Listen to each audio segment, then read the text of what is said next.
What is up, guys? So the Knicks lose another game. Not another game. It's their first loss in like a lot of weeks. I think, yeah.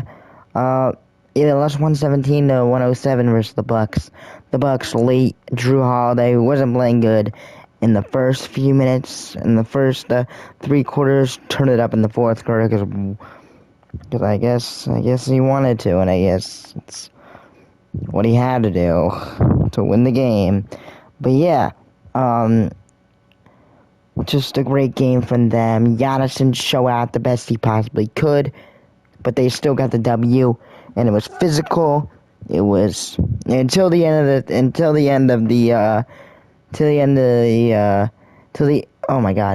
the 5-minute mark of the fourth quarter, no shots were dropping. So let's look at the Knicks side. Quentin Grimes, 4 points, but his energy is amazing. I mean, don't just look at the stat sheet. 8 rebounds. I mean, attacking closeout is one of the best in the league at doing that. 25 and 16 from Randall. I mean, it might look like good numbers, but he wasn't shooting the ball efficiently. But I love the effort. I love the rebounding. Last season, you know what he would do? He would just sit there and not do anything. Because all he cared about last season is freaking scoring the basketball. But now he realizes that there's more to the game than just scoring. Effort. You don't need to. You can have an inefficient game and you can still come close or even win. I mean, if we're playing like the Kings or like, I don't know why the Kings are a punching bag, they're pretty damn good. They play like the Pacers this game. We would come out with a victory maybe by 20. But yeah, defense amazing. The defense improvement is the number one thing for this defense that has been improving through all of these games is the defense. Mitch Robb, 2 points. Trying his best on Brook Lopez.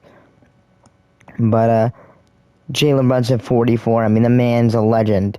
He's the greatest point guard that I've ever seen play for the Knicks that I've ever seen.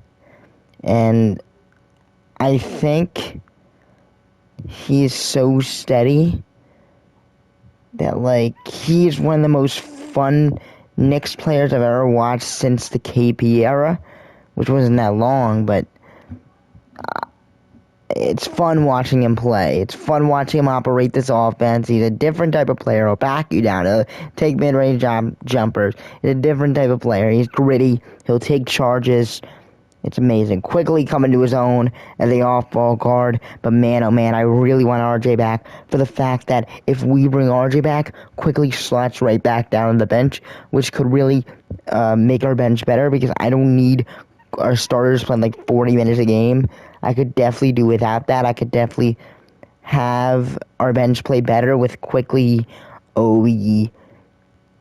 At this point, it's Hardenstein, even though I don't even like him at this point. I mean, it's just like, what does he do well? We're not even using him to like his full capability. It's like you look at the Clippers, a way different player. It's for the worse, not for the better. You would think it would be going to be for the better because he's just getting older as age and getting better. I mean, he played a good season with the Clippers, but he hasn't been playing a good season this year. The man is not playing good basketball. Obi hit a 3, getting his legs back. I think his legs are back. Definitely do think that. I think we're lucky that his legs are back. Just really need it. McBride got a steal and got a 3-point shot.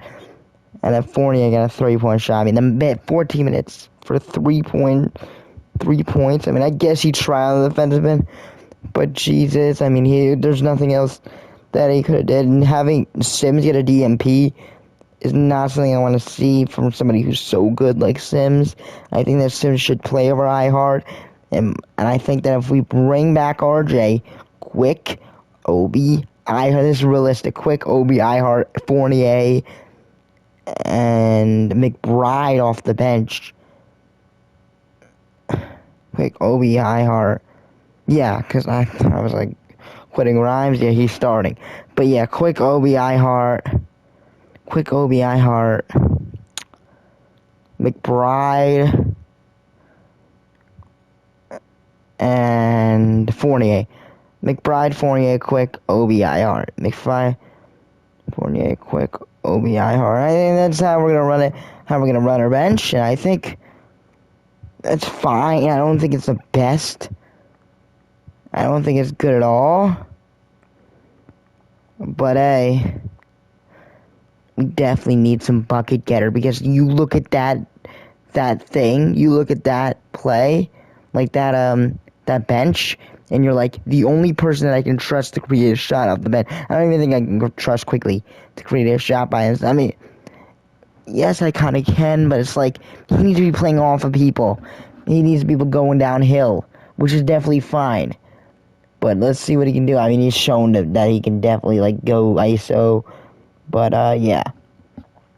It's gonna go back to his natural habitat, which is get buckets off the bench, which we'll definitely need, because we'll need till the trade deadline. And again, I know it was crazy. It was crazy before about going after Jay Crowder was looking at grasping at straws, but we need to grasp at straws right now for this bench, man. I mean, you got players like Gary Trent available. I just heard. I don't even know if that's true, but I heard it.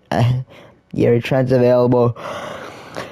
I don't know, anybody who's just available that we could get at the small forward position, just off the bench or just something, man.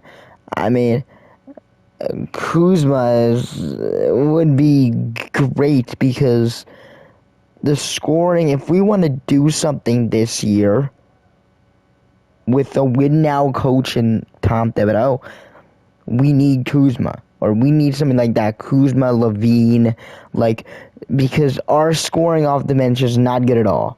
Not good at all. And yes, if Kuzma wants to come here and play, he might take the spot of Quentin Grimes, which I don't really like that at all. I mean, if Kuzma wants to take a bench role, put him in his place. I mean, Obi for Kuzma at this point is not even I love Obi, but it's like, the real problem here is creating shots off the bench. And it's getting shots. You get consistent shots. And yes, he can hit your corner threes, he can lob up, but you definitely need to see that. I would rather see a Quick and Kuzma be able to work off each other off the bench than a Quick and Obi, because I know that Obi can't dribble the back. I mean, Obi probably can a little bit. I mean, again, yes, I would still be content with giving with Obi, because he has shown improvement in his dribble. But yeah, for the right now, knowing that Kuzma can create, I think that I would not be mad and yelling at the top of my lungs that we traded Obi for Kuzma. I would definitely look at the positive note. I mean, there's all pros and cons for all of this. Man, you give up Obi. I mean, you spend an 8th overall pick on him, 8th or 9th. I forgot at this point. You just gave him away, but yeah, I mean, we still, frick. I mean, if we do that, I don't know. We have a lot. I mean, we have no leverage in the Cam Reddish deal anymore, because you kind of just want to throw him away, and people are gonna trade like a 2nd round pick. But yeah, like Fournier could be traded at this deadline. Like the Ihart's definitely available this trade deadline. Fournier, Ihart, and Cam Reddish is practically it. Maybe a first round pick or two are just like thrown out. Like, if anybody wants those, they can have them. But I need a player back. I need a better player. I need significantly better.